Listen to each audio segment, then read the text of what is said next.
Well, welcome back in hockey fans, ACHA hockey fans. It's March 11th, they tell me, which means it's day two of the ACHA National Championships. Scott Strandy with you from Denver, Colorado tonight. Stephen Marsh still doing his thing in St. Louis, Missouri. Stephen, how are you tonight? I thought out. It was a long day. It was cold. It was snowy to begin the day. It was cold inside the Centene Center there, but the action on the ice heated things up a little bit because we had some great games today. This is March, right? So we always talk about madness when you're talking about college basketball. But why does it have to be just basketball? We have madness, and we had a little bit of that today. Yeah, absolutely. And today was the day where we got to see 1, 2, 3, 4 seeds, the number 1, 2, 3, and 4 seeds, I should say. So let's jump right into it. It kicked off at 10:15 this morning against Central Standard Time. You were there, did a great stand-up for us outside by the outdoor rink. And then it was time for UNLV in Pittsburgh. Your thoughts through the first period? Yeah, a little breakfast hockey there for those that were watching back in Las Vegas this morning. I think what we saw, certainly with the UNLV game and certainly with these other games, is we kind of touched on this yesterday, was that the teams that played yesterday, the higher seeds, we're going to try to really push in this, at least in the first period, to kind of take advantage of the fact that they had to play a competitive game yesterday and have a game under their belt before they had to take on a team that hadn't played yet in the tournament. And I think we saw that early on. UNLV didn't really start out very well. Pitt was the better team in the first period, but Zach Wixon made some really big saves in that first period to keep. You mean the wall? UNLV, the wall, yes, the brick wall as they call them. Made some big saves, and that's what you need from your goaltender. And then UNLV was able to kind of settle in and take over a little bit there in the final two periods, and ended up winning that game 5-2. Let me interject into that. Yes, please. You're 100% correct. I think it took a period for UNLV to get their skates under them, if it would, if I can say that. I will tell you, it was interesting listening to it because the hockey TV guys had Zach Wixom in goal a couple of times, and then they had Zach Wixon. So sometimes it was with an N, sometimes it was with an M. There was an awful lot of not skating rebels, but running rebels that were playing out there. Sometimes there were Rebs, sometimes there were Rebels. And the one thing that absolutely drove me crazy was the play-by-play guy.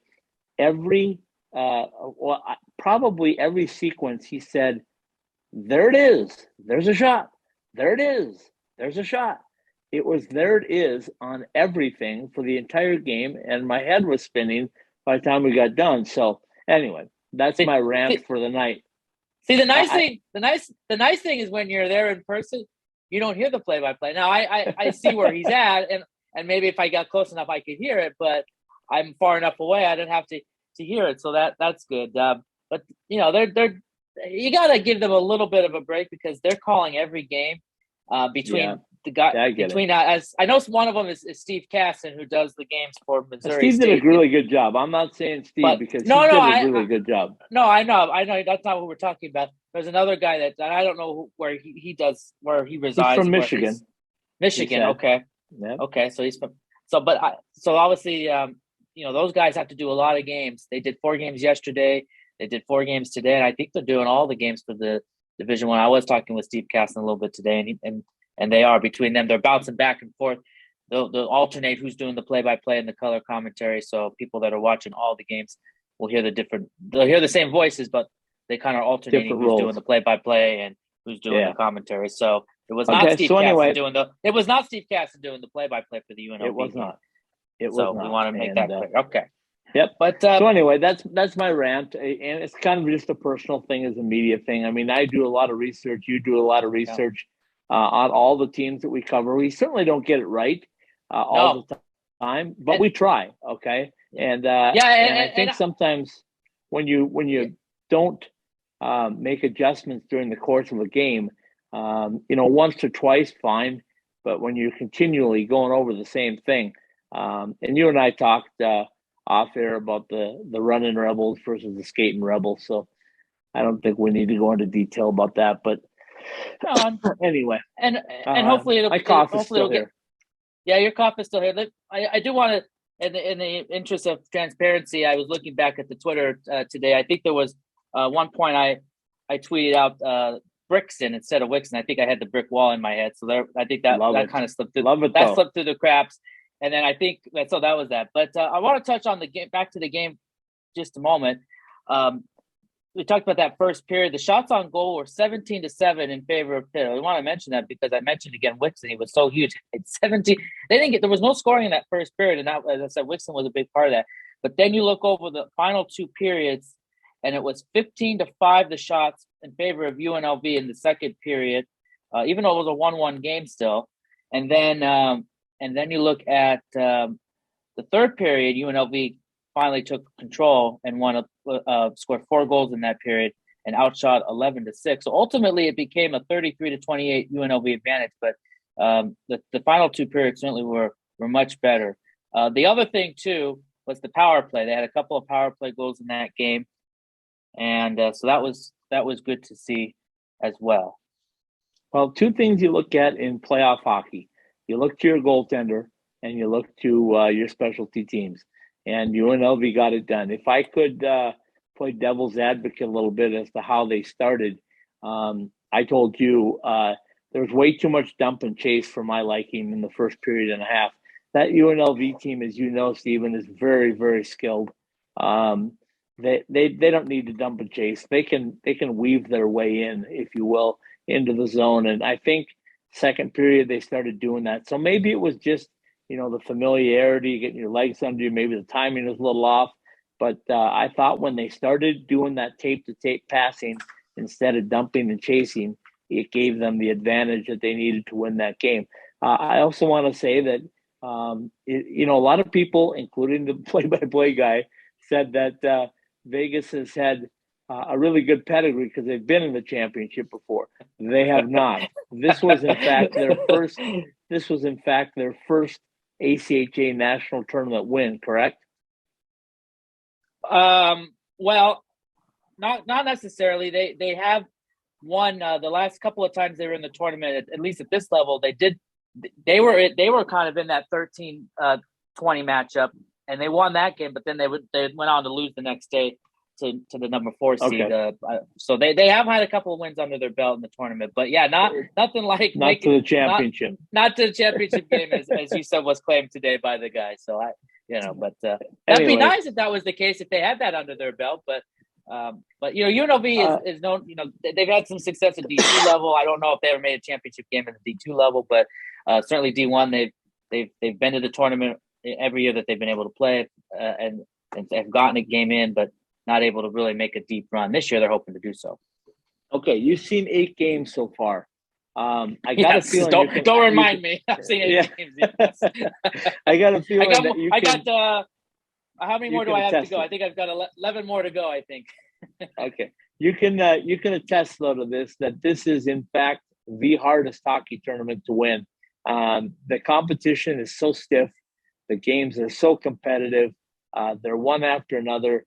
The advantage for the 4 teams that won today, and we'll talk about the upset in just a minute, but the 4 teams that won today will get tomorrow off and won't play again until Sunday. So I think that's an advantage, but I also think that the teams that haven't played yet and win tomorrow will be that fresh team again, right? They will be coming right off a competitive game, and they'll be taking on these teams that won today, but then had to sit around and wait for the next day. So I don't know if that's good or bad.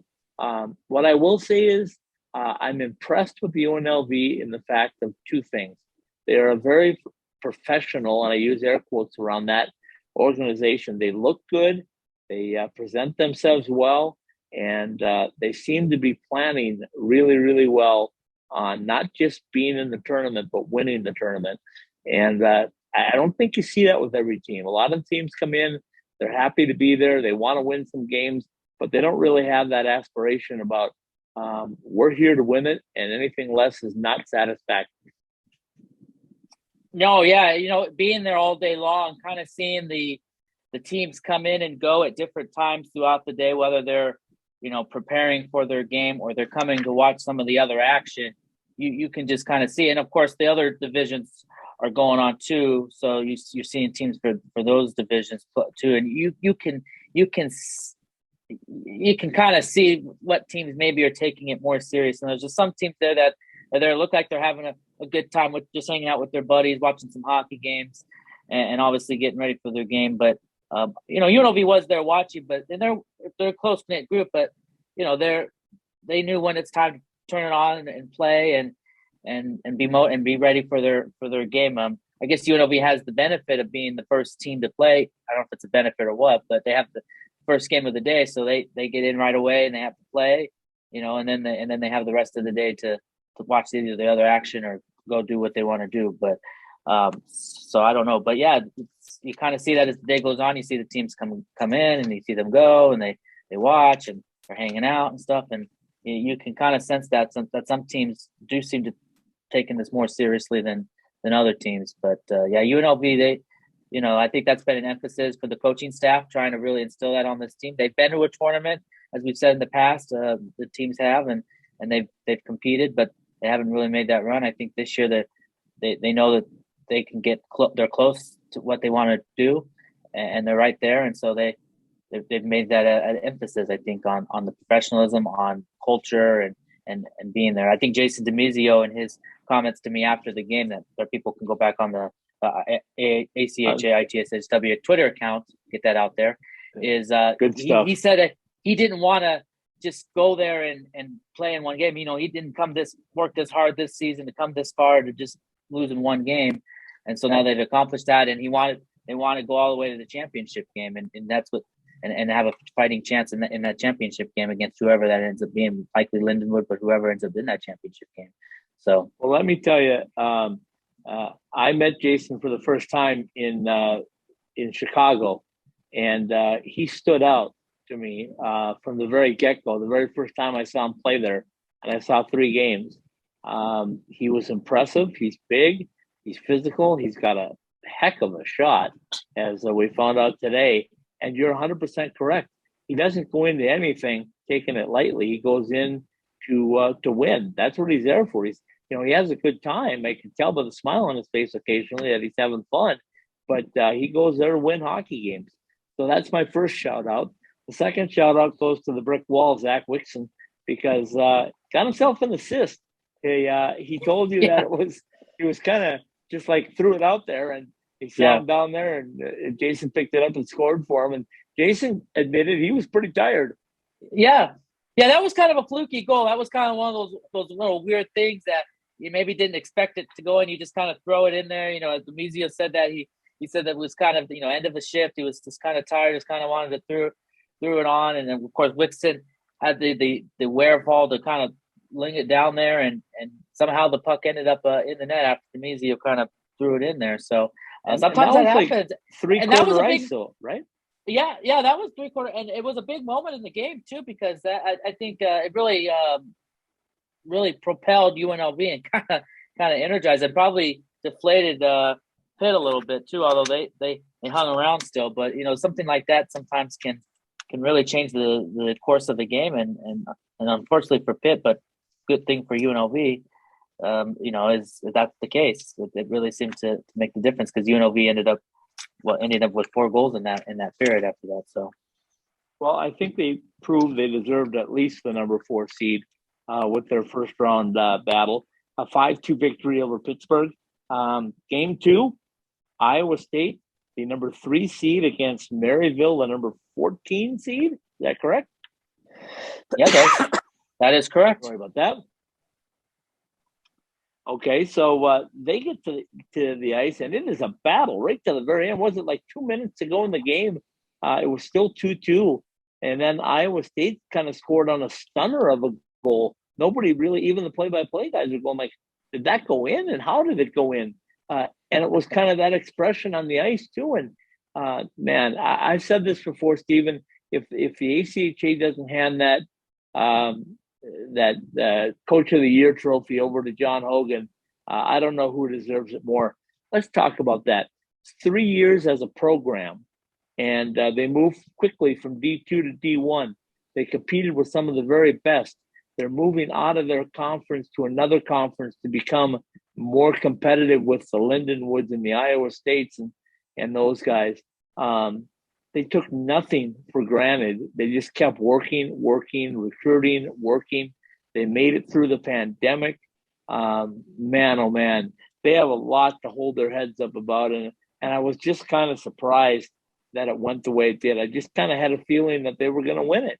And not to take anything away from Iowa State, they're a heck of a hockey team, number 3 in the country. But didn't you feel that way with the way Maryville was playing? Yeah, especially when they got off to a 2-0 lead. You were thinking maybe this is gonna happen. I know you had picked Maryville to upset Iowa State. I had picked Iowa State to win, but I thought it would be a good game either way, and it certainly was. And it's hard not to like the Maryville program and what they've done, especially what John Hogan does. Such a great coach and a great person. The whole staff that they have there. I got to talk with them after their win yesterday, and great group of players, and they have a bright future ahead of them. But yeah, you're right. In the time frame that they've had, the 3 years as a program, to be able to do what they've been able to do, where they're here on this national stage in the ACHA, competing in essentially their backyard. 10 minutes from where their campus is this facility. So it's of course last year they hosted the abbreviated tournament, but this year they threw everything at Iowa State too in the end. They pulled their goaltender and went after it as hard as they could. It was right down to the very end. So hats off to Iowa State for getting the win. I really thought it was going to go to overtime. I really did.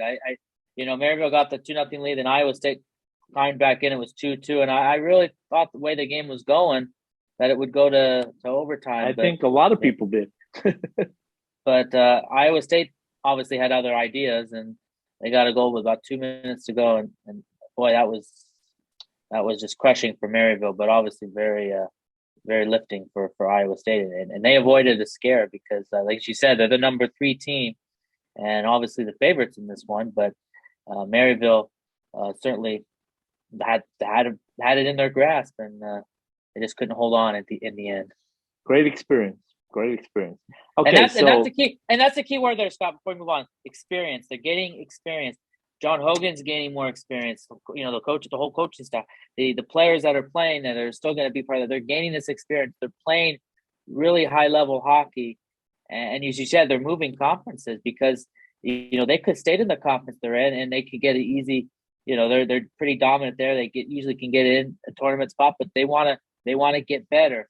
They want a chance to do that, and so moving into a tougher conference is only going to help continue to grow that program. So I'm excited to see where that program's going to go over the next few years. Okay, so number 4 wins, number 3 wins, leads us to game number 3. Number 2, Minot State against number 15 Ohio. The upset of the tournament to this point. I told you at the start of the season, I said Ohio is ranked way too low. I mean, they are too high. I mean, they should not be a number 15 seed. That they just have way too much experience, talent, all of that stuff. But that's where they came in. But that's where the rankings. But that's how the computer determined it. I mean, that's how their season kind of played out a little bit. With the computer there and the game, some of the games that they had. So they came in as a 15 seed, but they certainly. You know what I say though, right? You got to use the old eyeballs too, because which is why yeah. Go ahead. Sometimes you can play some pretty good hockey, and the computer doesn't recognize it, but those on the ice know that you're going to be tougher than the number shows, and they certainly showed it tonight. You saw that game. Was it like it came out? Was Ohio really playing that well entire game. Yeah, they really were. They really took advantage of the situation that they got to play yesterday and had a really good game there. And I think the fact that Minot State is obviously has a lot of history behind it. They know how to compete in the national tournament, but it is a new regime there. They have a new coach. So of course, he's familiar with how things are there. So but it's all games about experience there. And so in Ohio, as you said, they are a 15 seed going in, but they are certainly know how to play at the tournament and compete. And so does Minot State. But again, when you have a new coach that that could change it. I don't know. It just seemed like Minot State really had it going, but Ohio really did have to hold on because the Beavers did make a push in the third period. You just kind of thought maybe this was another one of those games where, like the Iowa State game, where they were going to come back and tie it and end up winning it, but they didn't. They didn't. Ohio was able to hold on and get the win over Minot State in that so one. So we have a 5-2 win for UNLV. We have a 3-2 win for Iowa State, and we have a 3-2 win for Ohio over Minot State, which leads us into the last game of the day. The number one seed finally got to play a game. Didn't disappoint, did they? And I'm talking Lindenwood on that. Lindenwood and Michigan Dearborn. No, it didn't disappoint. It was, it took a little while to get going. I think what we've seen is, these teams that didn't play yet, it was a feeling out process, and certainly was for them. Michigan Dearborn had some chances to, kind of shock Lindenwood a little bit and kind of take the lead, but their goaltender for Lindenwood made some big saves, as you said. You have to have good goaltending to make any sort of championship run, and they do have that, and so it took them about a period and I think a half or so, maybe not a little less than that, to finally get a goal. And then once they did, I think they just kind of settled into their game and do what they do well, and obviously got a 3-0 shutout as a result of that. Couple of goals. Actually, the first two goals that Lindenwood scored were by the same player, by Cage Sturzer. And then Brendan Murphy added a goal in this. All the goal scoring was in the second period, so they got 3 goals in the second period, and then they kind of held on from there to win it 3-0. So yeah, the number one seed moves on. I think maybe people thought this might have been more of a lopsided score than it was. So credit to Michigan Dearborn to keep it only a 3-0 game, because these kind of games could be blowouts easily, and I wouldn't call a 3-0 game a blowout by any means. So that's a credit to Michigan Dearborn. And I think it just goes back to what we've said before, Scott, when we do the podcast on Wednesday nights, is that it's the ACHA, and it's really interesting to see now because we haven't had a tournament like this, in a couple of years. We see how much the talent level has gotten better from the teams that are in the tournament field and just in the ACHA in general. Before it was basically the top 4 would have a pretty, not easy path, but usually it would work out that way. But the scores would be really lopsided with the top seeds playing these teams that played the day before. But you're not seeing that. At least this year, you're not seeing that. Every game really was really not in doubt. It was really not in. There was you had to watch the whole game to really see what was going to happen.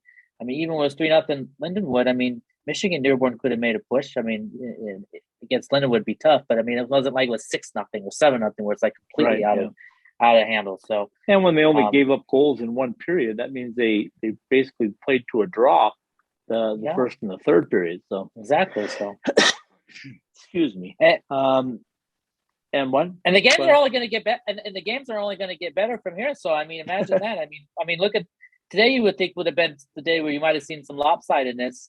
The most lopsided game, really. Well, Lindenwood 3-0 and UNLV 5-2, so 2 3-goal games there, and the others were 1-goal games. So, I don't know what tomorrow's going to entail because those will be more interesting matchups, and Yeah, those teams are you're more leading me closely. into it. You're leading me into it. So tell everybody Good, what good you're going to be segue doing there. tomorrow. Good segue there. Who do you have tomorrow? Well, I'm not going to be getting a lot of sleep, that's for sure. I'm not going to have much of a time for a break tomorrow because the games tomorrow, oh boy, you got the 5 through the 12 season. Let me see if I can get them pulled up here Liberty. real quick. You got Liberty's going to be in action tomorrow. Missouri State's going to be in action tomorrow.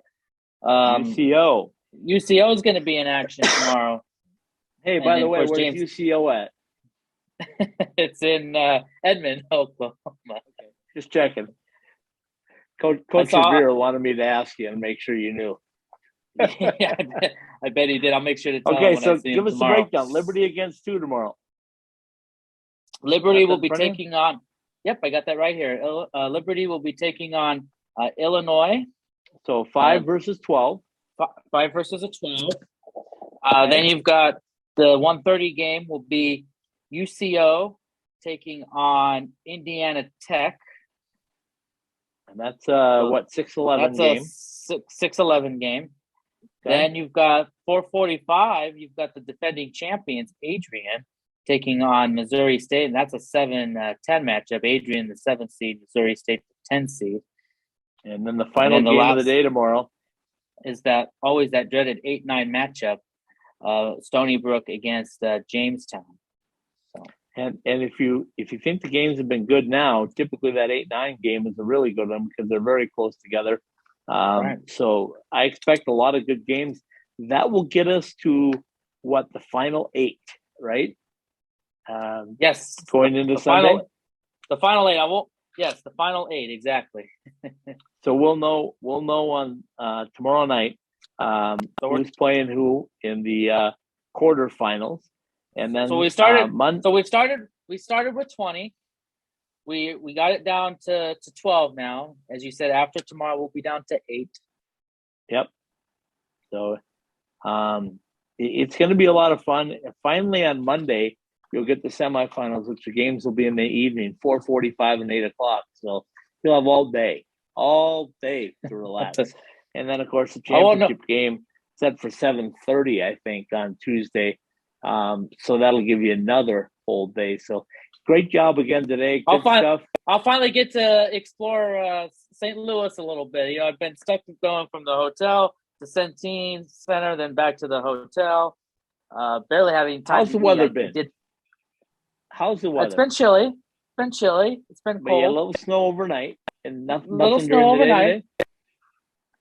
Not that I know of, but who would I know? I was inside most of the day. I know, but when you drove back to the hotel, it was not snowing or no. It all cleared out. Yeah, it was just chilly. It was very certainly weather I'm not used to, but that well, get used to snow, man. Denver's got snow. Anyway. That's why I live in Las Vegas and don't live in Denver. I'll let you you traded in your desert sandals for your Denver, Colorado snow boots. So yeah, that I actually did. Although the sandals though. I was gonna say though, although the way that you tell me the weather is there, one day it's snow boot weather, another day it can be sandal weather. So yep, and literally 24 hours difference can bring that on. I saw 55-degree temperature change in one day, in one 24-hour period the other day. So, okay, so that wraps things up for today. We got the teams ready to go tomorrow. Steven will be there again, bringing it to us. I got one more time. Tell the people out there about that outdoor rink, because people were asking me. I was at the Denver Miami NCAA game today, and people were really quizzing me about they'd seen your video. And we're asking me about the outdoor rink. It's one of a kind, isn't it? Yeah. I mean, it is. I mean, I don't know too much about it other than it's called the barn. It's the outside. But here's the thing: people think that an outdoor rink is not covered at all. This has sun protection. Some snow protection over, so it just doesn't have walls, right? Otherwise, it would be an arena. Yeah, no, it doesn't have walls. It's got a covering on it. It kind of reminds me of like what an amphitheater would be like, where you have kind of like you have you have like a stage and you have like a covering over it so the sun or you can protect from rain, but it's not completely covered. The people that are sitting, even the seats here are covered. But I went out to the bleachers to shoot that stand up this morning. There was still snow on the bleachers, and I almost slipped a couple of times. So people, I'm a man of the people, Scott. What I do to bring content to these people, if people know what I went through to get that. I almost slipped. It was kind of windy. The tripod almost blew over a couple of times. So I love it. It turned out really well. Me and everybody else out there, Stephen, will be wondering, what are you going to do next? What's going to be the Open tomorrow? There's got to be a new Open tomorrow somewhere. Oh, wait till you see it. I already got it in my head where it's going to be. Nice. So can't wait. People will wait for that, but yeah, it's good. By the way, how is your ACHA tournament bracket looking right now after 2 days? Hurting. Well, I had Maryville going a little ways farther. They're out. But I had Minot State, as I'm guessing most people did. Yeah. So I talked with Chris. Here's the thing. I talked with Chris Perry about it because they kind of have. I'm sure he was giving me a bad time. Well, no, the bracket contest that I guess he helps put together. And I asked him, I said, after that Minot result, I bet that busted some brackets. He said it was about 20-something brackets. I don't know how many people entered their little bracket thing, but he said about 26, I guess, that it hurt their bracket. So, but mine was the first day. I missed the Arizona game. I didn't win that game. And then today I did. You had Maryville winning, so that didn't happen. But I had Minot State winning, and of course that didn't happen. But I had Lindenwood and UNLV. I think some of the UNLV players are a little upset with me because I think I put out my bracket on the Twitter. You shouldn't have done that. Well, but I'm a transparent guy. I can own it, and I picked Lindenwood to win the whole thing. But so people were because of my ties to UNLV program over the last few years and stuff, and some of those players are still on that team. People know you are an UNLV alum, and I'm a UNLV alum. That. And in my heart, I wanted to pick UNLV, but I really think it's Lindenwood's tournament to lose. Plus, that would really make me look like too much of a homer. I got to try to be biased, but I didn't. That wasn't the reason why I didn't pick him because I didn't want to. But I just think it's Lindenwood's tournament to lose. But I'm bad at predictions. Obviously, I missed one today. So if that means, and maybe if that motivates teams to do well, then good for it. I'm just amazed that I have that much kind of influence. I don't know. I just think I'm just a small little guy here. No, it's the power of ITHSW podcast. People are catching on. They love it. I know we got at least one. We got at least one listener for our Great West College Hockey podcast. Mr. Nick Flanders' dad, Danny Flanders, listens. He said he listens to our show and so a lot of people shout out to listening more and more. I know there's more than one, but I know physically one because I met one. It's one thing when you meet him in person. So I know of one physical listener that does listen to our show regularly. So kudos to Danny Flanders. The bottom line on the bracket is we both have UNLV and Lindenwood in the championship. I think those are still the cream of the crop. Not to take away anybody else, but I just think that this year those two teams are a team of destiny. And my prediction. I said 3 overtimes for Lindenwood to win it 3-2. I'm sticking with it because I think those teams are that close. Obviously, there's some ramifications. I believe Lindenwood will have a better opportunity to make the NCAA jump if they win, especially in their own building. And I think UNLV will take it one step closer if they finish second. So, I don't know. I don't know as much if it means if UNLV wins, if they will be able to make the automatic jump to NCAA. But I do have a really good feeling that if Lindenwood wins, they will make the jump to NCAA. And we all want them to make the jump to NCAA because we want a new conference in college hockey in the NCAA, and we need teams. We got 3 right now that are starving. Well, we would certainly like that, but that would certainly be helpful for that. But I think other ACHA teams and coaches might be might be a little excited to see Lindenwood to leave too. Be happy for them too, because right now it seems like, because of their preparations for the next level.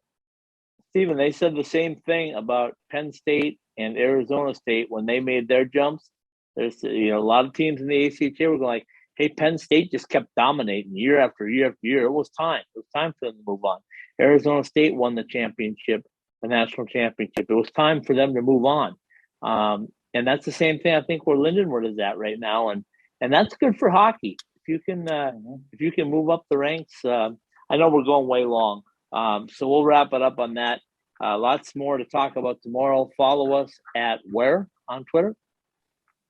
At ACHA_ITHSW. Fantastic. And people can catch everything that you're doing. You tweet out a bunch. You got some great photos, some great video, and some great interviews. So tomorrow we've got the teams that we really focus on. We've got Liberty, one of our corporate partners, playing. We have Missouri State, and we have UCO, the Broncos from Edmond, Oklahoma, will be playing tomorrow. Yeah, the WCHL champions, Central Oklahoma. Yeah, it's going to be a good day. So get some sleep, get over there, and we'll all be looking forward to seeing where that stand-up comes from tomorrow. It's interesting because that place has got a bazillion different places to do it. You could be standing in the pro shop. You could be on the practice rink for the Blues, who, by the way, I understand pushed games back a little bit this morning so they could get a practice in. Wow. I love it. The power of the Saint. Yeah, that was on the M3 side. I heard the announcers say that they were delayed a little bit over there because the Blues got their practice in. Hey, they got. And by the way, your Golden Knights lost again. It is their facility. Can we get this thing stopped? Can we just get Marc-Andre back? Like I said, don't get rid of him. You got rid of the wrong goaltender. Bring Marc-Andre back. Get some wins. That's for another show. I know. I just said. Let me get to sleep. I got a big day tomorrow. All right. Good night, everybody. Tune in again tomorrow and catch Stephen and I as we recap day 3 tomorrow. Good night.